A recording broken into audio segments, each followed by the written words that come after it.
Welcome back in, everyone, to another edition of the 70 Chipcast. I am Robertson Vire, sitting in his GM War Room office is Ben Parker, and got some news. New offensive coordinator that nobody knows anything about, which is very exciting. Very hard for the news cycle to kind of go through and dissect, but we're going to touch on that and a couple other things this evening. So exciting stuff.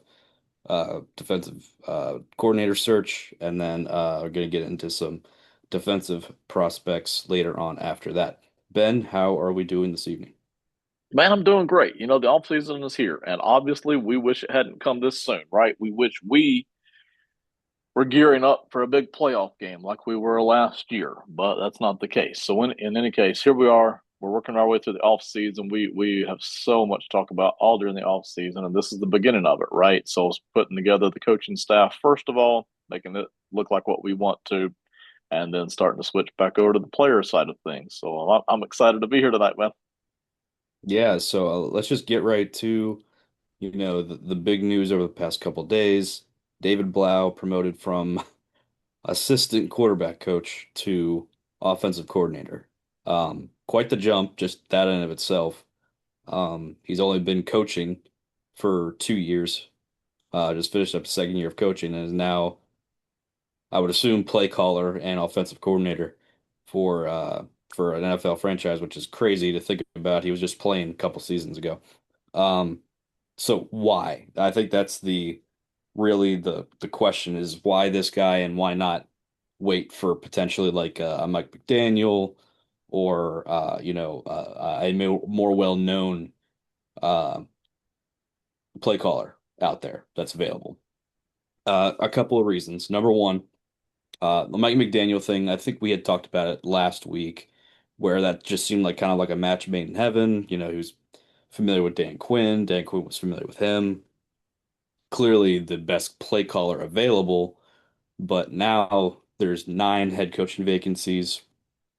I'm sure that he's going to get interviews, being requested for interviews and so forth. So it's not even a guarantee that even if he doesn't get a head coaching interview, that he won't go elsewhere for an offensive coordinator position. So you have that. You have, again, a lot of the people that we would end up interviewing are also going to get head coaching interviews.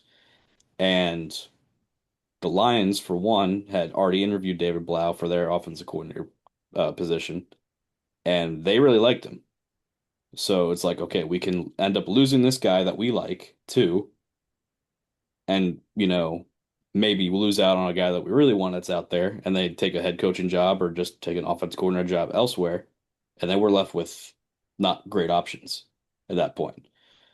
So is it a panicky move on the face of it? Yes, but at the same time, I don't think it's a bad move either because you're keeping someone that you're familiar with in-house.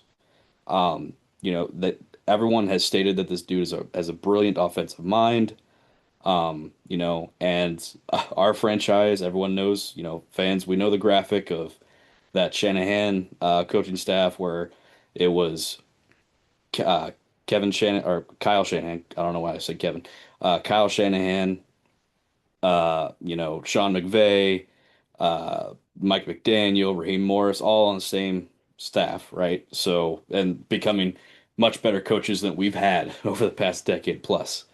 So now it's like, okay, we're actually keeping one of our own now. We're not letting them go and excel elsewhere. So that's also something, uh, kind of a feel good moment. It's like, okay, we're actually keeping one of our own. It is risky, Dan Quinn, if this doesn't work out and, Dan Quinn doesn't have a good record halfway through next year, he might be on the hot seat. Um, so he's pushing his chips all into the center of the table here. And I'm excited to see what he has. We'll get into his background here in a minute, but uh, you know, I I don't mind the reason why they did it. It might not be the most responsible thing especially if you wanted to keep exploring outside options, but I don't mind that they did this. Yeah, and listen, I have lots of thoughts on this, but I'll start with this one. obviously somebody in the building liked him a lot. David Blough, I mean, somebody liked him, whether that was coach, GM, or both. Obviously, somebody already really wanted him to get this spot. Okay. And Detroit being also interested, I'm sure, encouraged the idea of, oh, this is somebody worth keeping. And I'm fine with that. There's a risk, of course, of giving a guy a job that he's never done, and you don't know. We have no way of knowing if he can do the job until we try him at it, right? And once they're OC and somewhere else, you can't get them to be your OC, right? Because you can't swap them out unless they move up to head coach. So, you know, you don't know until you try. And listen, I'm not one of these people that says that you have to have some long resume or you have to have proven experience before you can do a job. Sometimes you're just smart. Okay. We see people all the time move from one industry to the other with no experience, but they're just that smart. Okay. They have a good mind and they're able to step right in with a small learning curve and do an excellent job. We see that all the time. Now, there's still a risk. Absolutely. We every year we're introduced to 5 to 20 new names of these brilliant minds, and they don't all pan out, right? A lot of them don't pan out. A lot of them aren't as brilliant as we thought they were. But again, there's enough people who know David here, and listen, I don't know David, but there's enough people who do that I'm fine with this move. It's not the move I would have made. We'll get into that here in a second, but I'm fine with the move. Okay, there's enough people that say, hey, yes, he does have a good mind, and yes, Detroit was apparently interested in bringing him in, so I'm fine with it. Yeah, so resume wise, not very lengthy or really even noteworthy. Yeah, I hate to say that for someone that's now an offensive Right. coordinator, but I mean, he played at Purdue in college. I think he set some sort of Big Ten record or something like that for most yardage in a game. Um, he was an undrafted guy, played played for the Vikings, played for the Lions, played for Cliff Kingsbury, even in Arizona. He got some playing time when Kyler Murray and then Colt McCoy both went out in Arizona. He had that he played the last several games there. And he also got playing time when he was in Detroit. I believe that was when Goff was out for an extended period of time. I think that was the year that they were so bad that they got Aiden Hutchinson. So whatever year that was, that's when he played for them. So obviously didn't get a ton of opportunities to be a starting quarterback. Um, he just didn't really have the talent there to do it, but he was definitely serviceable as a backup, and then became an assistant quarterbacks coach last year, the 2024 season when Cliff Kingsbury hired him on, was familiar with him because he had played for him, right? And then that's the extent of his resume. That's it. That was like That's three all, points folks. on that's like 3 points on a slideshow, you know. Now, what is noteworthy about that is the people that he played under, Cliff Kingsbury being one of them. He coached under Cliff Kingsbury. Is it going to be a Kingsbury offense? I don't think so. I don't think Dan Quinn would have made the hire if it was going to be a Cliff Kingsbury offense.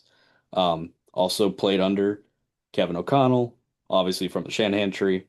Also played under Ben Johnson, right? So we hope that he pulls a little bit from each one and just kind of creates this, new offense that hopefully is going to be a more under center. Hopefully it's going to incorporate more play action. Both O'Connell and Johnson, they have, been top, towards top in the NFL in terms of play action, calling play action plays and establishing a solid run game as well. So hopefully that hopefully Blough introduces the same thing, but again, not a very lengthy resume. Definitely more impressive resumes out there. But again, I'm with you. It wouldn't have been my choice to do that, given what's at stake, this upcoming season, even the season after that. It wouldn't have been my first choice, but I don't mind that they did it. Um, There are worse moves out there, just to bring in a name, just for the sake of bringing in a name. I'm not a fan of that at all. Um, but also promoting a young guy just to promote a young guy and keep someone in house. I don't know if I doubt that's the case, but I don't like that either. So at least there's a path. You can see what the vision for this. Because if they hit, then they're going to hit it good, right? And Quinn will look like a genius. But I'm curious as to what you would have wanted, you know, uh, Adam Peters, Dan Quinn to do at this position. I'll be short and sweet. It's a name you already mentioned. Mike McDaniel is the name since he got fired. That's the name that I would have wanted to pull over here, and that's fine because you did mention accurately. It would be a long time before we could know if we got him or not. Okay, because of all the head coaching options, and not everybody would want to even interview McDaniel for a head coaching spot, but somebody probably would. So he would want to make sure that he had a chance at a head coaching spot before he committed to any OC spot. He would want to make sure all the head coaching spots are filled up. And then even after that, you know, everybody starts to fill in their OC spots and he may or may not would pick us. So, there's a lot of risk involved there too to go get a guy that you might not land. So I'm okay that they didn't go that route. In an ideal world, that would have been the guy I would have pulled in. I really respect and admire and love his OCXO stuff. But um, if they really like this guy, David Blough, and they were afraid that by the time they got done waiting on somebody else, he would be gone, which he probably would be, and they felt good about him, then that's fine. I'm totally okay with that. Now, what I'm not okay with, and this is stuff that we heard rumors about, and I still don't know, is how much interference are we getting from the front office when it comes to actually being able to coach and do your work yourself, right? And I can speak from experience on this on a number of different levels. I can't tell you how many times I've been asked to do a job, paid to do a job, and interfered with by the higher ups. And I mean blatantly, directly, and it really cripples your ability to do your work accurately because not only are you trying now to please someone else and make sure they're happy, not just with the results, but with how you do it. That's a lot. That's a lot to put on. In a lot of cases, you know your job infinitely better than somebody higher up who's never done it. I mean, they may be a smart person, but they, in most cases, have never done your job. And so, for them to try to tell you how to do it, it's okay for them to hire somebody who they think is going to fit a certain category or role or scheme. I'm totally fine with that. But then it needs to be hands off. That they do not need to be reaching down during the season and assuming that because Blough is young that they can just tell him how to run the darn thing, right? I mean, this is not Major League Baseball. This is the NFL. All right. There is too much going on, way too much, too many factors for them to be calling down from the field box at halftime or for them to be sitting him down on Sunday nights or Monday mornings and saying, hey, you need a little bit more of this, a little bit less of that. I mean, that to me is just bull crap and interference from the front office. It really does interfere with your ability to think straight, with your ability to plan, with your ability to be creative. It interferes with all of that. So if the front office, and I don't know that they are, okay, maybe they're not. Maybe they're just hiring a guy and they're going to leave him alone, right? But if they're hiring a guy with the idea of, hey, we can kind of control him and we can kind of, communicate with him during the season about what we want, I am not a fan of that. So I'm hoping that's not what's happening. So I 100% agree with you with that because obviously that played a role into, you know, the offensive struggles this season. There was a Yeah, myriad of factors along with that, but that was right. definitely a contributing one. I'll throw another one out there. Um, the NFL is a big fraternity, and it's Yeah, all about who you know and connections. it is. He's David Blau, even if you count his playing career, he's been in the NFL for what, 6 years? Which is really not a Yeah, lot of time. right. So now we don't have an offensive line coach.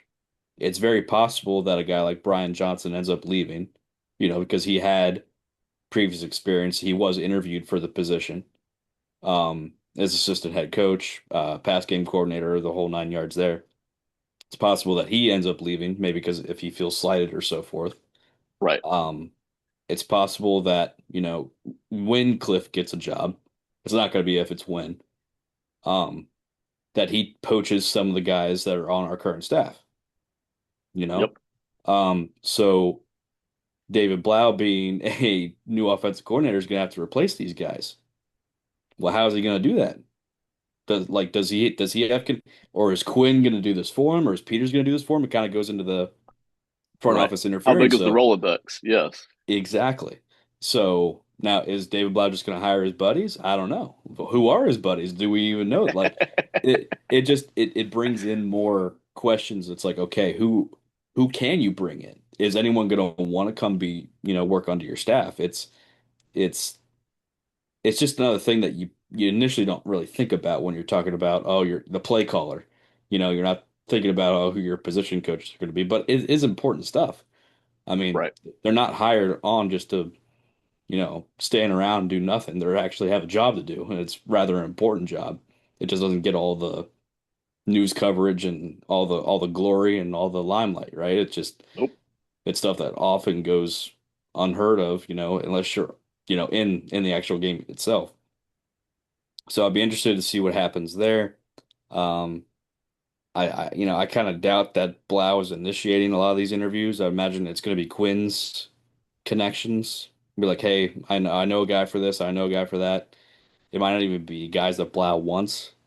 It'll just be like, hey, he'll work for us type deal. I don't know. I don't know how this is going to work, but not an insignificant piece to this. No, it's a really big deal. I'm okay with it. I have no objection against it because I don't know David. I've not been able to watch him work, you know.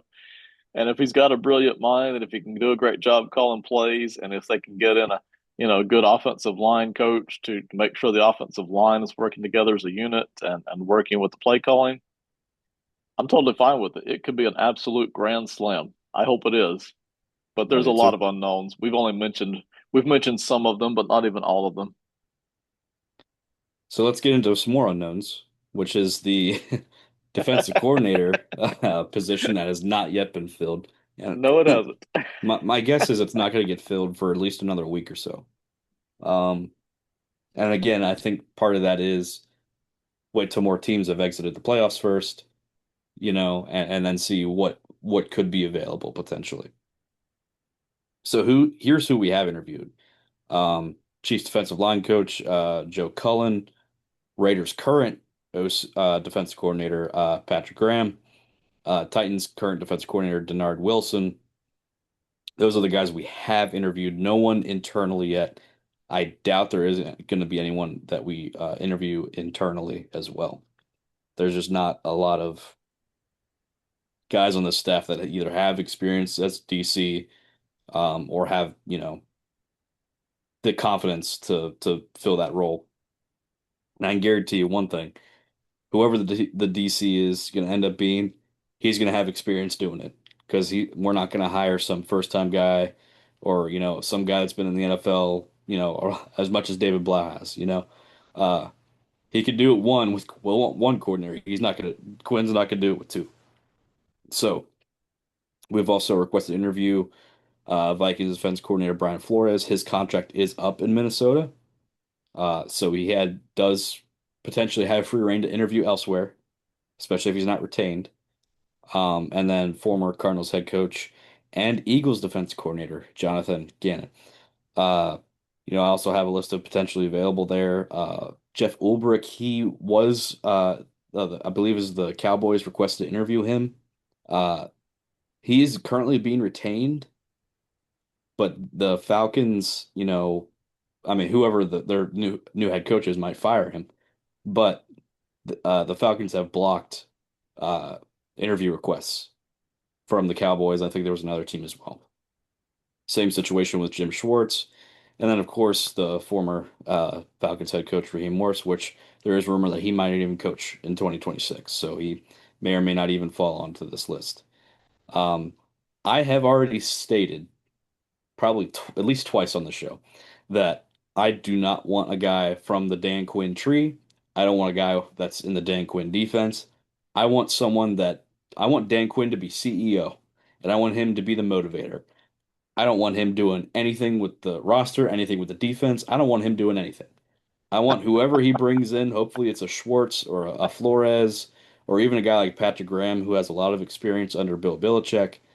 I want him to be like, you know what? Your defense, your philosophy, I don't care. You do it, and I'll handle everything else. I want that because Dan Quinn clearly can't call a defense. Now, granted, I said this before the show. You could bring Bill Parsons or Bill Parcells. You could bring in the best Bill Belichick in. You could bring in anyone to be a defensive coordinator. If you don't have the personnel to do it, they ain't gonna be able to do anything with this. Okay, so it's a mess. But I don't like Dan Quinn's style of defense, and I don't want someone from his tree to all of a sudden, come in try to run the same stuff because what would be the difference to what we had already with Joe Witt? I don't know. I mean, obviously, hopefully better play caller, but what's going to be the massive difference to that? So, of these guys here, or if maybe it's a guy that we haven't named yet, who are the intriguing prospects here? Yeah, you already named them, but I'll name them and then add one.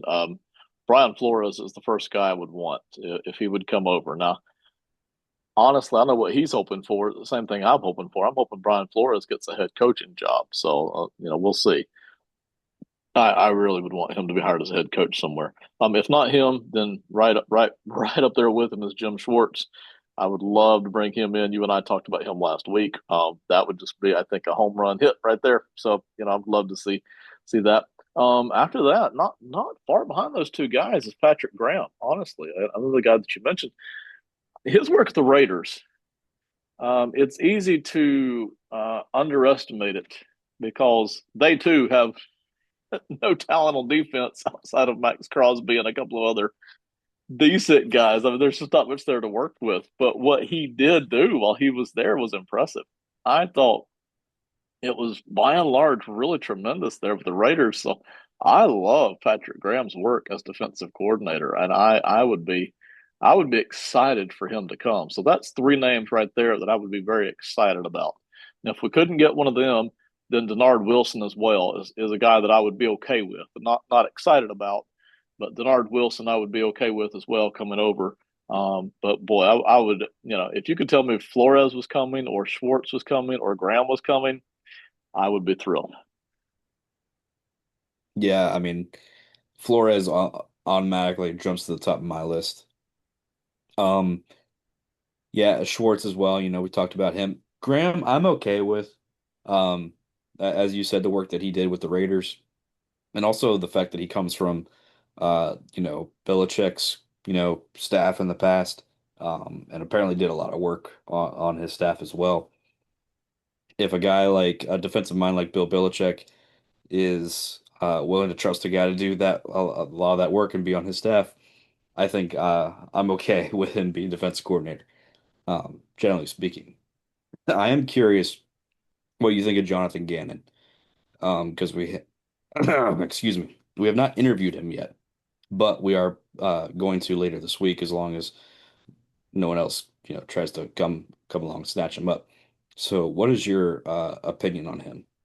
I would be okay with him. Not excited, but okay with. That's the work I saw him do in Philadelphia. I thought was good, but again, man, you got a lot of talent to work with there in Philadelphia. I mean, you're not working with an empty cupboard there. I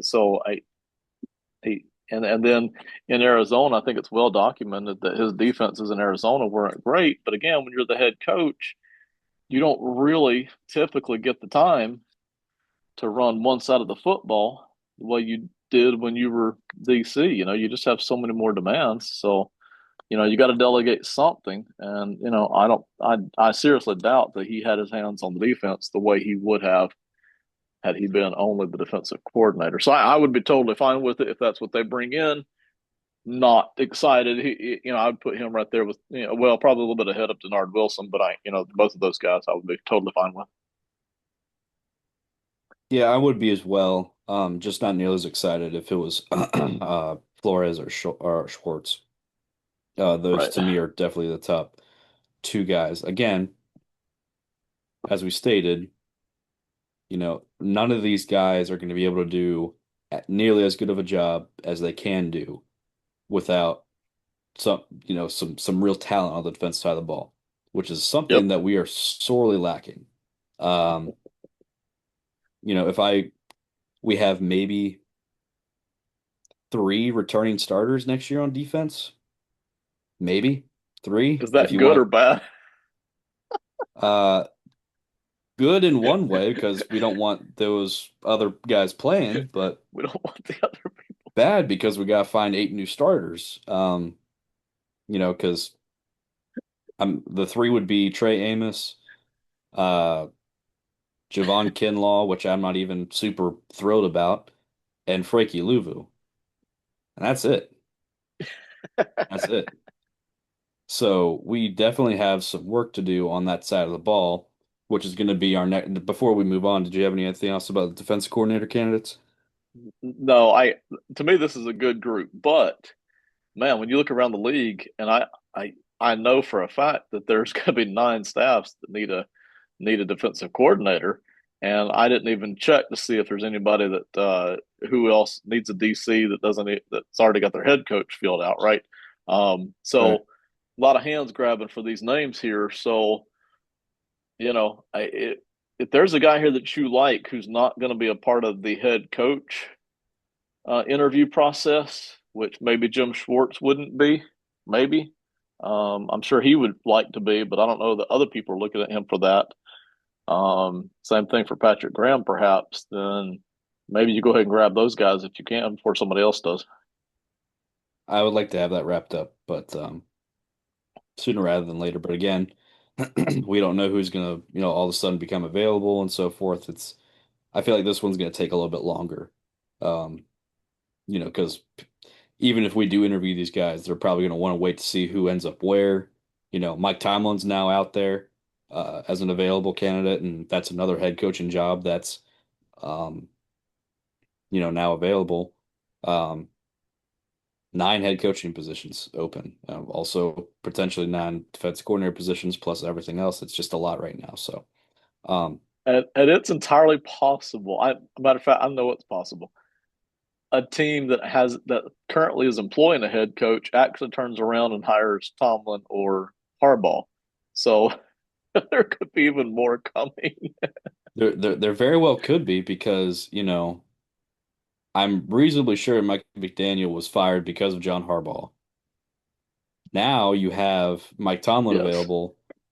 Does Todd Bowles, get the axe in Tampa Bay?